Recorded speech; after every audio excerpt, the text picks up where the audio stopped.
Faisons suite à la vidéo d'avant. Donc là, ce seront plutôt des ouvrages philosophiques. Donc moi, c'est vrai que je suis plus sur Nietzsche comme courant que n'importe quel autre courant. Donc je connais pas vraiment les autres courants comme Kant, Descartes, tout ça, parce que ça n'a tout simplement pas résonné en moi et c'est pas ce qui m'a été envoyé par synchronicité. Donc ça ne veut pas dire que leurs écrits, leurs recherches sont fausses. Ça veut tout simplement dire que ça ne me correspond pas, ça ne correspond pas à mon chemin pour le moment, mais peut-être qu'un jour ça me sera envoyé, je ne sais pas. Donc, comme dit, les synchronicités, on nous les envoie en fonction de qui nous sommes, et en fonction de nos besoins, et en fonction de notre chemin. Donc c'est pour ça que c'est propre à chacun. Alors vous pouvez vous demander, bah ouais, mais si c'est propre à chacun, pourquoi elle nous partage ceci? Comme j'ai dit dans l'autre vidéo, c'est pour que ça soit plus concret. Vous voyez comment ça fonctionne, les synchronicités, parce que je fais le parallèle avec des témoignages de ce que j'ai vécu. Alors parfois, je reçois des synchronicités avant de vivre certaines situations. Et parfois, c'est même pour me sortir de situations récurrentes. Et puis parfois, c'est pour m'apporter de la connaissance, tout simplement, par rapport à ce que j'ai vécu par le passé, et m'amener une compréhension suite à une incompréhension d'une situation vécue par le passé. Et bref, et ça crée tout un ensemble et qui permet une évolution vers quelque chose de nouveau. Donc là, Nietzsche, de la vérité et du mensonge au sens extramoral.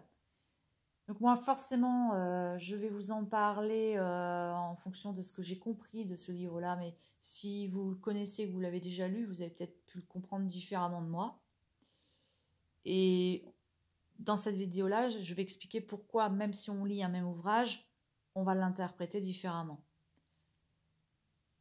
Ça va rejoindre ce que j'ai dit dans l'autre vidéo. Donc Nietzsche, lorsqu'il fait toute une recherche sur la vérité et le mensonge, il va découvrir qu'en fait, tout n'est que subjectif. La vérité est subjective. Et parfois, elle peut être objective, mais ça reste subjectif quand même. Pourquoi ? Je ne sais plus dans quelle vidéo j'ai dit que, en fait, il existe autant de visions, autant de vérités qu'il n'existe d'hommes. L'homme fonctionne de telle manière que quand il visite un endroit, il vit une expérience et il a tendance à faire de cette expérience une vérité absolue. Et c'est normal, parce que cette expérience, c'est sa réalité. Et donc, parce qu'il a vécu cette expérience comme ça, eh bien pour lui, cette réalité, cette expérience devient réalité, et cette réalité a tendance à devenir une généralité. L'être humain va faire de cette réalité une généralité. Pourquoi ? C'est tout simplement pour légitimer sa réalité. Derrière, légitimer les choix, voilà. Et ça, c'est la raison qui pousse à être ainsi. Parce que nous sommes des êtres de raison, et donc on a besoin de prouver par la raison l'existence de telle ou telle réalité, de telle ou telle vérité. Alors parfois, il y a des petites personnes qui viennent là, à notre rencontre et qui viennent nous dire que nous sommes les créateurs de notre propre réalité. Et alors là, Hiroshima, intérieurement. On se dit, attends, qu'est-ce qu'il raconte l'autre ? Ça il dit que... donc en gros, il dit que ce que j'ai vécu, que ma réalité, en fait, elle est erronée. parce qu'elle repose sur une fausse identité que je me serais construite parce que j'ai été conditionnée de telle ou telle manière. Puis une autre personne va arriver et va dire oui, parce qu'en fait, ta réalité, elle dépend de ta vision et ta vision dépend de tes prismes. Qu'est-ce que sont que les prismes? On observe chaque endroit que nous visitons avec nos prismes. Les prismes, ce sont les croyances, les blessures, les peurs, les freins, les blocages. Les exemples dans lesquels nous avons grandi, les personnes que nous avons pris pour exemple, les croyances des autres que nous avons pris pour vérité absolue. Tout ça, ça forme des prismes. C'est comme si on regardait le paysage qui est face à nous avec des lunettes de différentes couleurs. Celui qui a vécu dans son enfance dans la joie, la paix, l'amour, il va avoir des lunettes roses avec des bisounours. Voilà. Donc lui, forcément, il va voir une réalité toute... il y a des papillons partout, il y a des oiseaux, tout va bien. Puis un jour, quand il va rencontrer quelqu'un qui a vécu dans l'oppression, dans la guerre, où il y a eu des bombes qui tombaient à tout instant, où il a vu ses parents mourir, alors lui, ses lunettes vont être noires, très noires, très sombres. Et ben, il va rencontrer l'autre qui a des lunettes roses, toutes papillonnantes, avec des bisounours. Forcément que ces deux mondes-là vont rentrer en collision, parce qu'ils sont opposés. Alors, attends, moi je comprends pas ce que tu as vécu, mais moi non plus je comprends pas ce que tu as vécu. Et c'est normal parce qu'on ne l'a pas vécu. Et je répète, qu'on a beau avoir les mêmes lunettes, avoir vécu le même endroit, c'est pas pour autant qu'on l'aura vécu de la même manière intérieurement, puisque nous avons une sensibilité qui est différente, et ce qui fait notre unicité. Ça renvoie à l'autre vidéo. Témoignage, je l'ai compris le jour où j'ai perdu ma mère. On était tous dans la même maison, ce jour-là en plus. On était tous chez mes parents. Et ma sœur, mon père, mon neveu, on était tous ici. Dans la maison à côté, il y avait mes grands-parents, ma tante, qui était la sœur de ma mère, son mari. Voilà, on était tous dans la même situation en fait. Et quand j'ai été chercher tout le monde, on était tous dans la chambre autour de ma mère qui gisait, la bouche ouverte, sans vie. Donc on a tous vécu la même situation au même moment, au même endroit. Et intérieurement, nous l'avons tous vécu différemment. Et alors le choc que j'ai eu, quand on a commencé à se parler les uns les autres, alors c'était pas tout de suite, hein, il y a eu un laps de temps, hein, parce qu'il a fallu que... On a tous vécu le deuil différemment. Et quand on a commencé à se parler, ma sœur et moi, à se remémorer les souvenirs, elle comme moi, on s'est aperçu que nous n'avions pas du tout les mêmes souvenirs. Et donc là, qu'est-ce qui s'est passé? Eh ben, c'est comme le petit dessin qui vient d'apparaître là. On va dire que moi j'étais en bleu et que ma sœur était en jaune. Pas le même souvenir, pourtant on a vécu la même expérience. Mais elle voyait un 9, là où moi je voyais un 6. Réflexe humain, c'est de vouloir à tout prix avoir raison sur l'autre en disant bah non, je suis pas d'accord avec toi parce que moi c'est un 6 que je vois, c'est pas un 9. Et vice versa, ma sœur me renvoyait la balle. Alors ah non, moi je suis pas d'accord avec toi, moi c'est un 9 que j'ai vu, c'est pas un 6. Dans ce 6 et ce 9, il y a les émotions qu'on a vécues, la scène qu'on a vécue. Enfin voilà, et parce qu'on a vécu avec nos prismes, eh bien nos prismes ont déformé la réalité. Ça a déformé la réalité. Et donc du coup, on n'avait pas la même vérité. Derrière ça, on n'a pas eu la même croyance non plus. Elle est athée, Je suis croyante. À l'époque, j'étais croyante non pratiquante. Et ça n'a pas empêché qu'on se soit respecté. Bref. Donc, quand on a pris conscience, parce qu'à un moment donné, on a pris du recul et on a pris conscience de ce qui se passait. Quoi. On disait, attends. En fait, là, tu m'exprimes ce que toi, tu as ressenti, comment toi, tu l'as vécu, mais tu m'exprimes aussi tes limites et tu m'exprimes la scène comme tu l'as vécue, comme tu l'as vue. Et moi, je t'exprime la même chose, mais différemment. Je t'exprime aussi la même scène, mais que j'ai vécue complètement différemment de toi, parce que ma sensibilité et mes émotions étaient complètement différentes de toi. Pourtant, ma sœur est aussi une hypersensible, mais notre hypersensibilité n'est pas au même degré.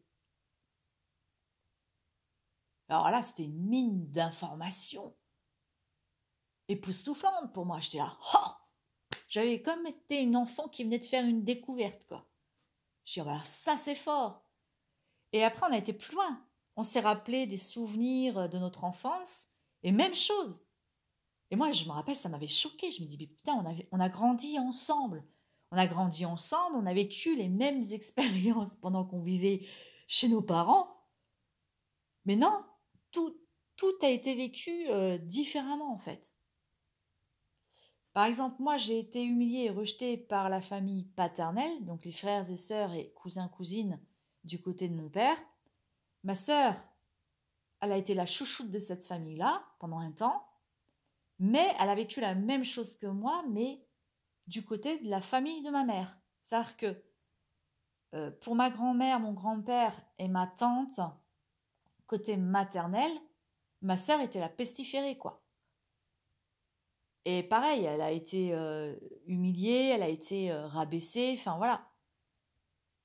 Et donc il y a des choses que nous avons développées en nous qui sont assez similaires et qui nous ont amenés à vivre un chemin à la fois similaire que opposé. C'est ça qui est dingue.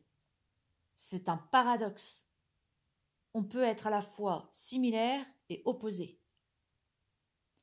Similaire parce qu'aujourd'hui le résultat c'est le même. On est toutes les deux célibataires parce qu'on a vécu toutes les deux des relations dysfonctionnelles toxiques.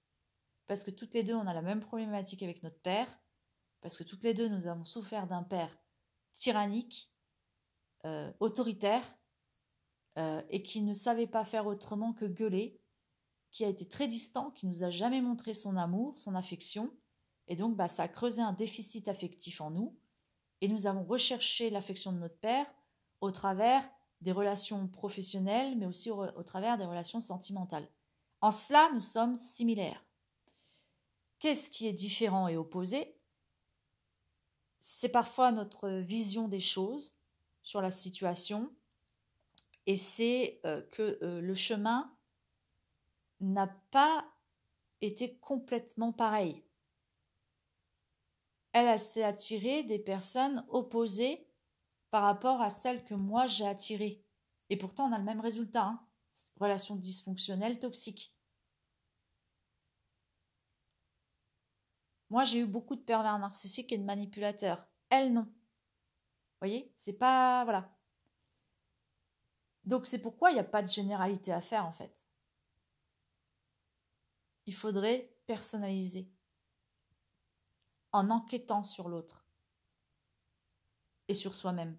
On enquête sur soi. Enquêter sur l'autre, c'est quoi ? C'est plutôt que d'arriver avec des généralités et des vérités sur l'autre, c'est de lui poser des questions pour lui permettre d'enquêter sur lui-même et de trouver par lui-même ses propres clés, sa propre vérité, qui est en lien à sa propre réalité. C'est pour ça que dans un couple, vous n'aurez pas la même version des faits sur un divorce. Il y a un divorce, il y a une situation qui est similaire, mais les deux vont pas la vivre de la même manière, et il y aura deux versions différentes. Et autour d'eux, vous pourrez poser des questions aux parents, aux grands-parents, aux enfants, il n'y aura pas la même version, parce que nous avons tous des prismes qui sont différents, une sensibilité qui est différente et qui vont créer des vérités différentes parce que la réalité derrière la vérité est différente. C'est pourquoi moi je ne suis pas pour les dogmes parce que pour moi un dogme, les gens amènent des vérités absolues et ça rend esclave en fait. C'est de l'endoctrinement, ce n'est pas... Voilà, moi je suis pour que chacun choisisse ce dont il a envie de croire, du moment que ça lui fait du bien. Par contre, voilà, quand une croyance commence à faire du mal, bah là c'est pas bon. Hein. Mais qui sommes-nous pour juger du chemin de l'autre en fait? Qui sommes-nous pour juger l'expérience de l'autre? Quand on juge l'expérience de l'autre, c'est comme si on revenait à dire que non, ton vécu n'existe pas. Bah attends, j'ai quand même vécu, moi. Ça, tu peux pas me dire que mon vécu n'existe pas. Je l'ai vécu, donc tu peux pas me dire que c'est... Voilà.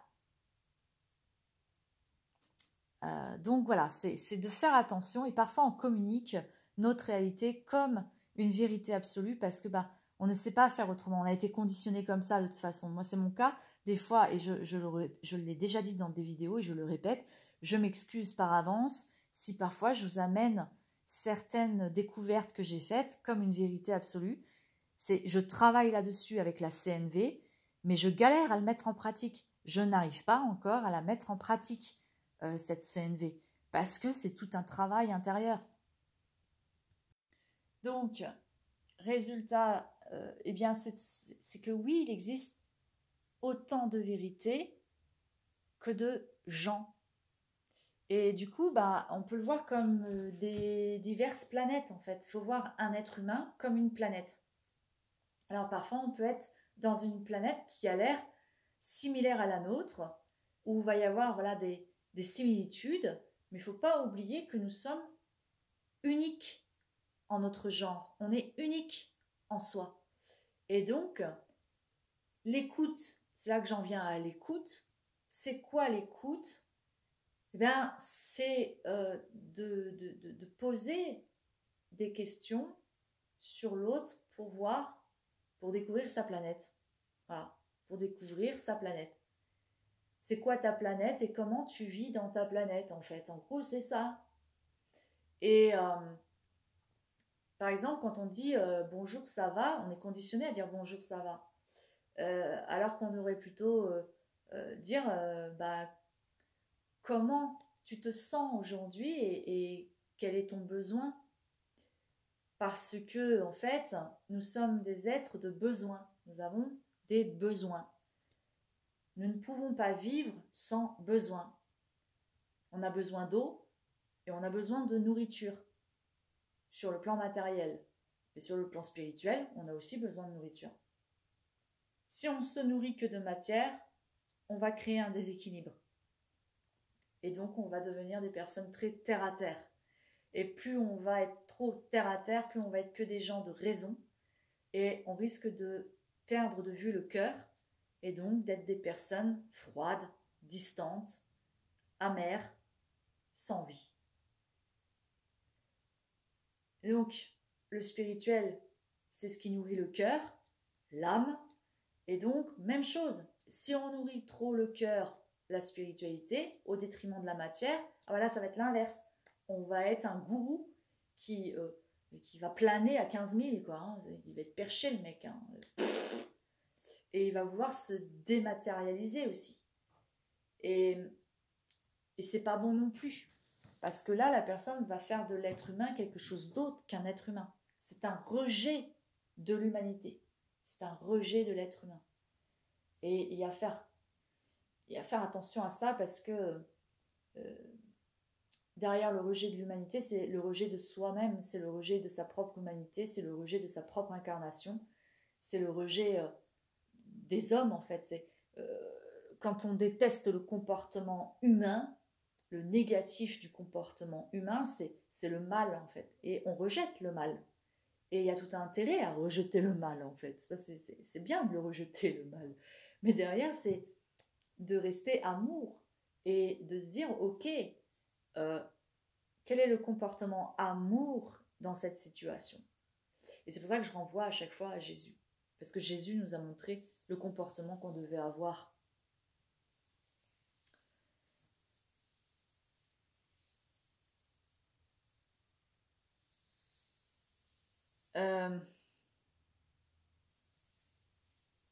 Un exemple concret, il n'y a pas longtemps avec ma sœur, donc je crois que c'est quand on était au Donon, oui. On cherchait une place sur un parking, il n'y avait plus de place. D'un coup, il y a un monsieur qui s'en va, mais il y a un monsieur qui arrivait en face, un autre monsieur qui arrivait en face et qui a mis son clignotant pour signaler à ma sœur qu'elle allait prendre directement la place.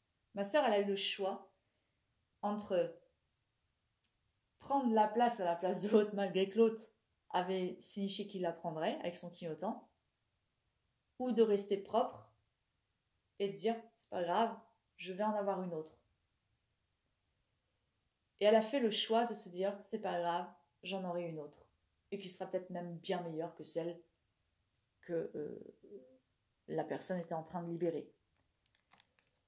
Et ma sœur a dit qu'en fait, effectivement, elle avait le choix entre ces deux-là, mais qu'elle a préféré faire un choix qui était en cohérence avec sa propre volonté. C'est-à-dire qu'elle n'a pas voulu agir comme elle aurait détesté qu'on agisse avec elle-même. Ça, c'est un truc qu'on lui a déjà fait et qu'elle a détesté. Et que du coup, elle s'est mise à la place de l'autre à ce moment-là et elle s'est dit, moi, comme j'aime pas qu'on me le fasse, je vais pas le faire à l'autre. Et effectivement, on a eu une autre place qui était bien mieux au final que celle qu'on aurait eue finalement. Mais ça demande de voir, je pourrais pas dire comment ça. C'est tout à chacun de voir en soi en fait, voilà. De voir en soi ce qui est le mieux pour soi et pour l'autre. Mais c'est pas de penser à la place de l'autre. Voilà. C'est pas de penser à la place de l'autre. Quand on commence à penser à ce qui serait mieux pour l'autre, là on prend le pouvoir sur l'autre, et puis c'est de l'intérêt propre, c'est de l'égocentrisme, c'est de l'individualisme, déguisé en bien-être et tout ça, et c'est pas la même chose. C'est pas la même énergie derrière. Donc, j'en reviens à l'écoute. S'intéresser à l'autre, c'est de le faire en pure abnégation.